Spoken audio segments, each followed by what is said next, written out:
What's up, guys? It's Carlos from Daily Carry Solutions. It has been a full house over here post Blade Show, and I apologize. I have not updated the channel since we went ahead and we posted that huge barrage of videos from Blade Show 2019 that took place June 7th through 9th at the Georgia World Congress Center. There was an awesome collaboration between myself and Eric from the Outer Limitless YouTube channel. Be sure to go ahead and check that out.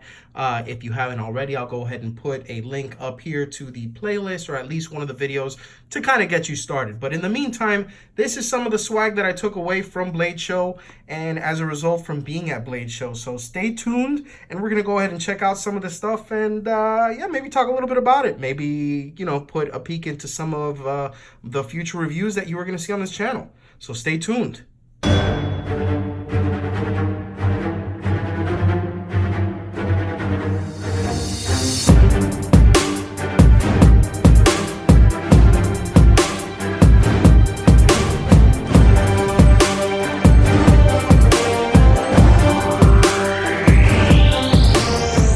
Okay, so I guess a good start to this video would be kind of getting all this crap off of here so I can show everything at least once, right? So, okay, let me go ahead and start with this here. I'll get to that in a bit. Put this guy to the side, this guy here, this guy right here, and I will start with giant mouse. Okay, now you know how they say last but not least, this one was definitely something that I knew I was going to get before Blade Show even began. They first kind of hinted towards the possibility of having an upgraded Ace Biblio model, and I was all about it. I mean, my green micarta Ace Biblio comes with me everywhere. I love that freaking knife. I actually took it to Blade Show, and Jens also actually, you know, checked it out and talked a little bit about it. And one thing that he mentioned that was being done, let me see if it shows it. No, this is actually just the hashtag and website for it. Basically what was being done was they were coming out with exclusive Blade Show editions of the Ace Biblio knife. Now you could get it one of two ways. You can have a stone-washed M390 with titanium, and you can have a stone-washed PVD coated version in titanium with M390, and this is the PVD version. Okay, now I can tell you from, you know, carrying it, and by the way, whoop, sorry about that. This is number 31 of the 50 that were done specifically for Blade Show. Okay, even though this is titanium, this is a liner lock, just like the standard Biblio. And aside from that, I kind of feel like the action feels a little different on this one. It's a little bit thinner in the hand because of the fact that it has these titanium slabs instead of the rounded micarta that you would see. And I feel like this one is a much better flipper, and it's much more tactile. The feel and the action of the flipper is much better on this one than you would have on the standard Biblio. The Biblio feels kind of loose on the flipper, and it feels like you just can't get a really good action. So typically people just use the thumb hole that's here, and I love that as well. But for this one, it makes it an exceptional flipper. Now, like I said, there were 50 that were made in this particular color, and then 50 in another one. It was basically the stone washed titanium, the standard stonewash of the standard stonewash blade. They are going to come out with a full production run with the standard stonewash and satin blade in M390, so don't fret if you didn't end up getting one of these. But you may actually see one of these on Reddit, you know, or one of these aftermarket, the secondary market websites. They were a little bit more than the standard Biblio. I believe on the website, the Biblios go standard at about $175. This, you're gonna end up probably paying about $80 marked up from that. So looking at the $250 to $260 range on these when they do come out in full production. But just as an FYI, maybe they'll come out, you know, a little bit lower. That's what these in particular were. So as a point of reference, I just wanted to go ahead and mention that. So yeah, this is my number 31 of 50. Black PVD Ace Biblio from Giant Mouse Knives. Go ahead and check the video for Giant Mouse if you haven't yet. Awesome video. It's actually a two-part Jesper and Jens also actually talk on both of them, and I pick up this particular knife in one of them. I'm just like, hey man, just give me the knife. I don't care about checking it, whatever. I know you guys have awesome knives, so just give me a knife. I didn't even inspect this one. It's nice and centered. The action is actually much better than my standard Biblio, so yeah, I'm a big fan of this one. Now next was a bit of a surprise, because of the fact that I really wasn't expecting to get this from them. This was actually a gift that I got. This was not a purchase. I was given this as a gift from the booth when I passed by, and that is OLIGHT. Now, I haven't taken it out the box because I want to go ahead and do just a nice little video on it first. I'm going to go ahead and put it at an angle so that the light doesn't kill it. This is the OLIGHT S1R2. This is the Winter Titanium Limited Edition with a snowflake on it. Nice brushed titanium, warm light. This is a really cool setup. And yeah, it has its own individual serial number, 5-year warranty. And basically, I got this after passing by the booth. I had been working with OLIGHT for some time. They were actually one of the first products I ever did a review on, even before I was doing the channel. I was doing blogs. And yeah, so the OLIGHT flashlights were the first ones that I actually ever did. So I met one of the ladies that manages the people that helped me source these lights. She was very thankful of the fact that, you know, I had come so far with OLIGHT. I want to say that I have maybe about 9 or 10 of their models, you know, from their weapon lights to their standard EDC flashlights I just put in my pocket, or even just my daily that I use when I'm walking my dog, like this OLIGHT S2 baton right here. So she basically said, hey, to show my appreciation, please pick any light that you want. And this one was the one that I picked out. She's like, yeah, that's kind of our best selling model and color.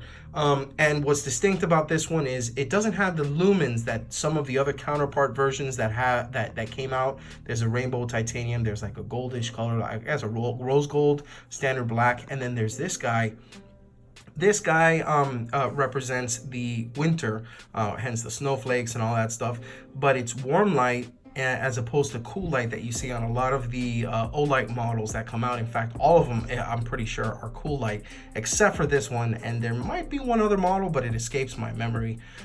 So yeah, a little bit less lumens. I think this goes into the 850s instead of the 1000, but it does give you warm light, which is a more realistic light output that you would have and coloring than you would see with some of the other lights. So big ups to OLIGHT. Thank you so much for helping out the webpage, the YouTube channel and my blog when I first started Daily Carry Solutions.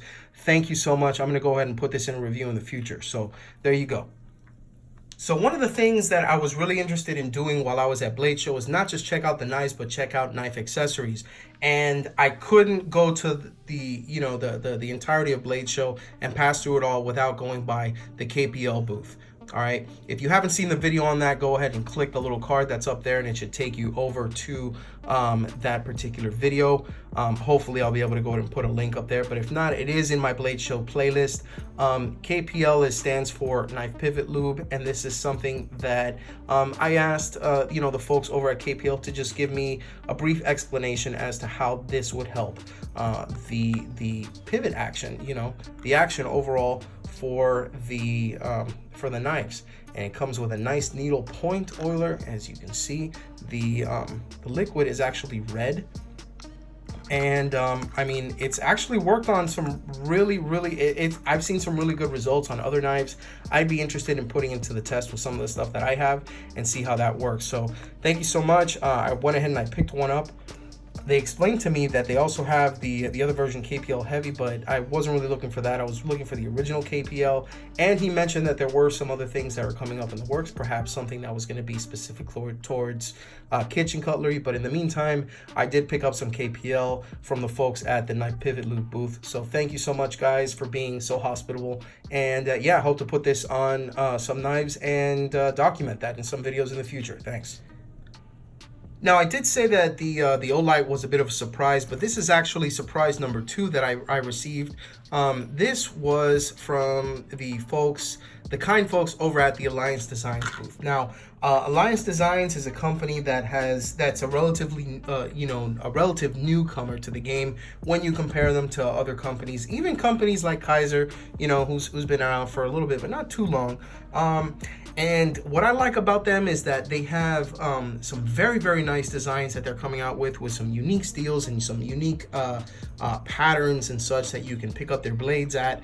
And one in particular that I really liked was one that the owner, or I guess managing director, Eden, had designed, called the Slim Pickens. Go ahead and check that out if you haven't. Google it, do whatever you got to do. If I end up buying one, you're going to see it on a YouTube video ASAP, because that is a cool freaking knife. It's not out yet, but it will be out soon from what Eden had told me. So basically, I showed him the video that I had done of Alliance Designs, and he was so happy with it. He's like, hey, what's your address? I'd like to send you a shirt. So I gave him my info and he sent me a shirt. And then when I unraveled the shirt, this was in it. So I was like, that's pretty surprising. Okay. And obviously, yeah, he had put a knife in there. And I got to tell you, this is a really cool little knife. It's a flipper in titanium with RWL 34 steel. This is a Pat Hammond design frame lock named the Scout. And really, really cool design. As you can see, it has some pattern here, and the only thing that really designates it as the production model as opposed to the custom, at least from first glance, is that the custom does not have this line that goes through here. Pat's original Scout design doesn't have that. You can see the Alliance Designs insignia right there, and it's a nice little frame lock. Very nice action for being something so small. I mean, look at this. It's probably the size of one of my my middle finger. Yeah, just about. So yeah, flicks really nice. Nice sharp edge, and it's not in a steel that you typically see all the time. There's the S35 VNs, CTSX HPs, M390s. In the wake of all of these, boring models that are, they're super steels, but I mean, everybody's freaking got it. M390 is like the new sexy, It's nice to be able to see something that's not one of those, that's still a great performer. RWL 34 is one of those steels. So yeah, thank you so much to the folks over at Alliance Designs. I plan to go ahead and check out some of their other stuff coming up in the future. They have one from Ray Laconico named the OG Jasmine that I'm dying to go ahead and check out. They do have a model named the Anchovy that they have been showing off that looks really nice as a gentleman's carry knife. And obviously there is the Slim Pickens. And aside from that, there's this guy, a very small folder. I just want to go ahead and see if maybe I can find something as here, let me see if this will help. This might not be a very good comparison, but I'll go ahead and show it next to my OLIGHT here. This is an OLIGHT S2 baton, and this is a 9mm round. So you can see it's not a very, very big knife, but still, it'll put in some work. Let me tell you. Look at that. Not too big, but hey, let me tell you, very, very nice in the hand, and it could do some work. I mean, you can choke up here pretty far, and yeah, I'm really liking this guy. So I'm gonna use this for a little while. I'm gonna go ahead and review it and compare it to some other really small knives in my collection, because I actually have a penchant for these. Yeah, so you might see this a little bit more often in the future, not only with its own review, but as a comparison review with some other small, I guess you could say office EDC knives, or the subcompact knife culture, if you will. So thank you so much to the guys over at Alliance Designs. Thank you to Eden and company, Pat Hammond, and Ray Laconico, all the other designers that are there. You guys are going to have some really cool stuff, so I really recommend you check out Alliance Designs in the very near future. Okay, so last but certainly not least is a company that I have reviewed probably more knives in the past year than any other maker. They were basically the first one that I approached at Blade Show with a real vested interest in getting to know more about their brand, and they were kind enough to send some stuff over, and as a result I fell madly in love with their models. I actually probably have more models of those that manufacturer than anybody else, and that is that's Kaiser. So yeah, this year was no exception. Unfortunately, my normal contact was no longer at Kaiser, so I went ahead and I took point in my video while I was at the booth. I you know, talked about some of their knives, and I was kind of bummed about the fact that I didn't have anybody to talk to about their knives and kind of continue my relationship over there. So I did reach out to somebody, and you know, she is the one that's in charge of the logistics as far as, you know, sending out knives for reviewers and speaking to people at their trade shows. And you know, I did mention to her about the channel, and she was kind enough to go ahead and send a few things post Blade show. So I guess I gotta fit this in the video by default for the channel to check out. So of them, aside from that, I actually had ordered something prior to Blade show that got here just after, and that was on behalf of Knife Choice. So I'll go ahead and I'll debut that in a second. But the two knives that Kaiser sent over for review, number one is the Zip Slip. Now, I have really been interested in I've really been interested in this particular one for quite some time, and I'm going to tell you why. I'm in an office setting, okay, and I know for a fact that if I don't know, my HR person ended up seeing half of the knives that I carry on a daily basis, she'd probably have me removed from my position in the office, and probably subject to some psychological, you know, evaluation to see if I am a candidate for being some kind of crazy kill streak type of gentleman. That is not the case. I'm actually a really nice guy. But besides the point, having a knife like this that's pretty much unassuming, it's a nice deep carry clip with some flat screws, by the way, some nice flush screws, and quality steel. It shows as N690 in a slip joint package is a really nice setup. It's a non-locking you know, knife, and it has a bit of a, I want to say it's a combination of a bead blast and a stonewash finish. It's kind of a matte look, and then basically you put the you tilt the knife back and it hits right here at this halfway point, and then boom, right back. So you can flick it out, put it back, or you can one-hand open it with your thumb, which I do probably about half of the time because I'm not quite used to it yet. But I'm gonna get some more time with this in the pocket, obviously due to the fact that I am in an office setting, and this is definitely gonna help. And I have a couple of things I'd like to compare this with. So this is something that was welcome, that I'm really happy that I picked up as a result, and that Kaiser sent over to me. Okay, so all right, that's number one. Now, number two is kind of surprising that I was able to get, but I did get it.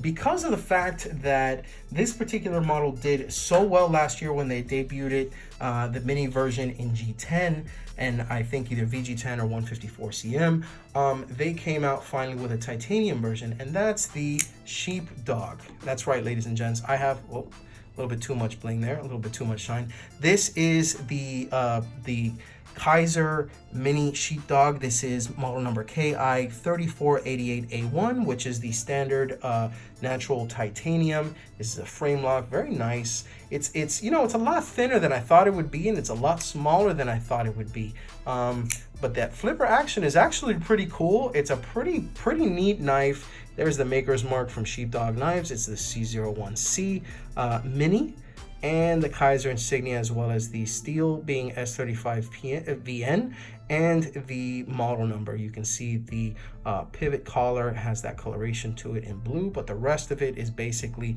stainless or titanium. Very nice. You can get them in a couple of options. I think they have one that's anodized blue and anodized in gold, but this one in particular, that natural look, is something that I really like. So yeah, they went ahead and they sent this over too. Thank you so much, Kaiser. And if you guys don't believe me that they actually sent this out and I didn't buy it myself, well, the proof is in the pudding. I guess this is some awesome pudding, because yeah, there's a lot of Chinese letters there that I don't understand, but this was sent FedEx Express, international economy, from Kaiser in China. So there you go, guys. Read them and weep. Aside from that, there is another Kaiser model that I did pick up post Blade show as a result. this is a continued relationship that I have with a company that has really earned my business, and that's Knife Joy. So if you have a chance to be able to go ahead and check them out, I really recommend it. Go ahead and reach out to them if you have an option, I guess, in your next knife purchase to go ahead and purchase online. Reach out to them first at knifejoy.com. Chances are they probably have it in their inventory if it's a quality production, mid-tech, or custom knife, and they will do their best to get that. They get you not only a competitive price, but great shipping. So go ahead and check them out. This is not an advertisement. They don't give me free stuff. I actually buy my stuff from them. So yeah. And now the Kaiser knife I did buy was the Dohman Mini. Okay. So this isn't exactly, you know, new to the game, but this is something that I have been waiting for quite some time. I kind of feel like this is Kaiser's answer to the Ontario Rat 1. With something a little bit more bougie. Now this is the version in stonewash blade with black G10 and an N690 steel, as you can see, with the Kaiser insignia, and its model V3516N1. This is black G10, and I got it because I wanted to compare it to my full-size Dohman in VG10. Also, these are both Oslo designs, and you know I'm a huge fan of Oslo. So yeah, I wanted to go ahead and pick these two up, compare them in a later review, and see how they turn out. There are a couple of subtle differences, more than you would know right off the bat, and yeah, that's an aftermarket clip, by the way, because that's not a difference. But yeah, blade shape is very similar. They just basically tapered it down a little bit. G10 slightly different, but yeah, we'll leave that for another episode. Excuse me. Well, we'll leave that for another episode. In the meantime, there is the Kaiser Dohman, and that is from Knife Joy. Be sure to go ahead and check them out at knifejoy.com. So there you have it, folks. That is basically my haul from Blade Show. Blade Show 2019 was freaking awesome. In fact, in the words of my buddy Eric, it was wicked awesome. And yeah, so thank you to all of the people that showed up and that gave us, you know, the opportunity to do some screen time. This was a collaborative project between Eric and myself, but we really couldn't do that without them. We could not do that without you guys either. This is the Outer Limitless channel patch. Be sure to go ahead and check out some of his stuff. You're really gonna like it. A big shout out to Giantmouse Knives, KPL, Buck Knives, Alliance Design, OLIGHT, I mean, Kaiser, so many companies that, you know, we were able to go ahead and, you know, just talk and you know, nice little Blade Show banter, I guess you could say. And, you know, it's great to see so many titans of industry converge into one particular event and everybody be so down to earth. I mean, you know, I got to meet Rick Hinder, I got to meet Ethan Becker, I got to meet, you know, people that are the knife makers of tomorrow, the knife makers of today, the knife makers of yesteryear. Everybody from Ken Onion to Isham, you know, Elijah Isham. Hell, I even met Nick Shabazz, I met SliceyDicey, Stasa 23, Blade Banter. I saw them over there, and yeah, interestingly enough, okay, I'll just go ahead and I'll tell you about this right now. I saw Nick Shabazz. I saw Nick Shabazz without his little Batman you know, mask or whatever, and it was kind of funny because I found out by accident, and this was right at the beginning of Blade Show. I'll go ahead and explain it right now. It's just a real quick story before I wrap this up. So at the beginning, you know, Eric from the Outer Limitless channel was testing out his camera, and he's like, okay, well, you know, let me break the ice, let me do some icebreakers and ask people, oh, well, what's in your pocket, see if I can get it on video, and it'll help me test out the audio and video and make sure that that everything is good to go for when we get into the actual event. So we're in the line for our cap passes, which you know, was actually fairly quick, and I happened to see SliceyDicey talking with a small group of people, and a gentleman to the right of him, which for the sake of this video I will name Philip. Okay. So you know, we see them talking. I was like, oh, why don't you go ask them over there? There's some YouTubers, so they probably have some nice knives, and they probably wouldn't mind being in front of the camera. So Eric's like, okay. So then he trots over to the line, and then, you know, he sees the crowd of people that are talking to him, and then there's Philip, and then there's a couple of other people, and then he goes to Philip and he's like, hey guys, so you guys want to be in a YouTube video? So then SliceyDicey looks over at Philip, and Philip looks over at the guy next to him, and then the guy next to him looks over, and then they kind of all shake their heads, and they're like, no, it's cool. And then Eric was kind of bummed, and, you know, he came back. He's like, oh, whatever, I'll just go to somebody else. He actually got some video for some other people, and I believe some of the people in that group, Philip and Slicey and stuff came back and was just basically talking with Eric, off camera, just about things about Knife Show and about the channel and stuff like that. So that happens, and I fast forward to the night of basically day 2. Which was on June 8th. It was Saturday night. I happened to be at the pit, and while I was walking in, I ran into SliceyDicey. So he showed me his Tuya Knife Kingsman, and I actually pulled out my my Ace Biblio in the PVD titanium. And when I did that, we started talking and stuff, because it actually cost about the same. And then he goes to me, hey, look, listen, buddy, I'm really sorry about, what happened, while we were in the line, when you were, talking, with Eric, and I was with these other people, and they mentioned, if I wanted to be, in the video. He's like, dude, I'm a total camera whore. I would have totally been into it. But there was somebody in the kind of crowd that basically, well, I don't want to just say it outright, but he's not exactly the type that likes to be, caught on camera, if you get my drift. So I stopped for a second, and then I realized Philip was Nick Shabazz. So I ran into him, and I didn't even realize it. I did see him later on, and I did notice that it was him. He had stopped by Dirk Pickerton's booth and left his card, and when I went up there after to speak to Dirk, I saw his card. I was like, oh, that was him. So yeah, I actually ended up seeing Nick Shabazz, and SliceyDicey ended up confirming it. So yeah, that was a pretty interesting story. We actually almost got him on camera by accident, but we actually didn't. So sorry, guys. Maybe next year, he can do a little something. He probably won't, because, he'll maybe do it in a mask or something. But it's still, I think it was a pretty cool story to tell. That's basically it, folks. If you have any questions, please go ahead and contact me via Instagram at Daily Carry Solutions, or via email at dailycarrysolutions@gmail.com. Hit the subscribe button if you haven't already, and click a like on this video. If you have that bell selected, you're going to go ahead and get first dibs on my updates whenever this channel has a new video. So be sure and do that. And remember, even though this is Blade Show, even though we might do SHOT Show, it may be knife reviews, it may be EDC gear reviews, it may be firearm reviews. If you EDC, think of DCS. Thanks so much for tuning in. Until next time, check out the Outer Limitless, and I'll see you soon. Peace.